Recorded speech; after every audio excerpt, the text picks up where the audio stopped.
ইফতারে তৈরি করে নিতে পারেন এই চিকেন শাসলিক। আমি এখানে নিয়েছি কিউব করে কাটা মুরগির মাংস, দিয়েছি লবণ, গরম মশলার গুঁড়া, টক দই এবং সাদা গোলমরিচের গুঁড়া, আর দিয়ে দিব আদা রসুন পেস্ট। তারপর দিয়ে দিব হলুদ, মরিচ, ধনিয়া, জিরা গুঁড়া দিয়ে এটা খুব ভালো করে মাখিয়ে নিব। মাখানো হয়ে গেলে দিয়ে দিব সয়া সস।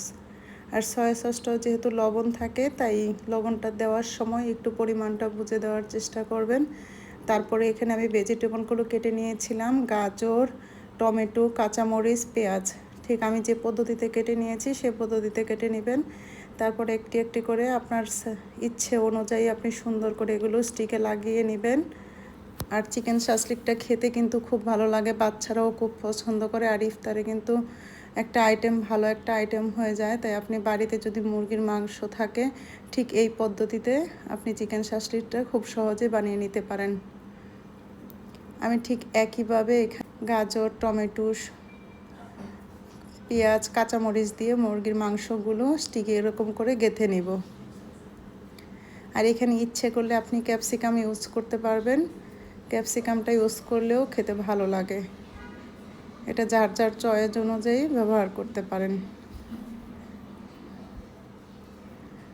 মাংসগুলো স্টিকগুলোতে লাগানো হয়ে গেলে আমি একটা প্যানে খুব অল্প তেল দিয়ে আগে একটু লাল লাল করে ভেজে নিব। প্রথমেই যদি তেল বেশি দেওয়া হয় তাহলে স্টিকগুলি একটু ওপর সাইডটা লাল করে ভাজা হবে না।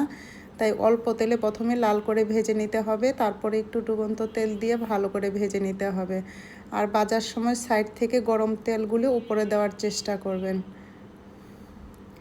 আর খুব সহজেই আপনি বাসায় এই মজাদার চিকেন শাসলিকটা তৈরি করে নিতে পারবেন যদি মুরগির মাংস বাসায় থাকে। একদম ঘরোয়া মশলায় তৈরি হয়ে গেল মজাদার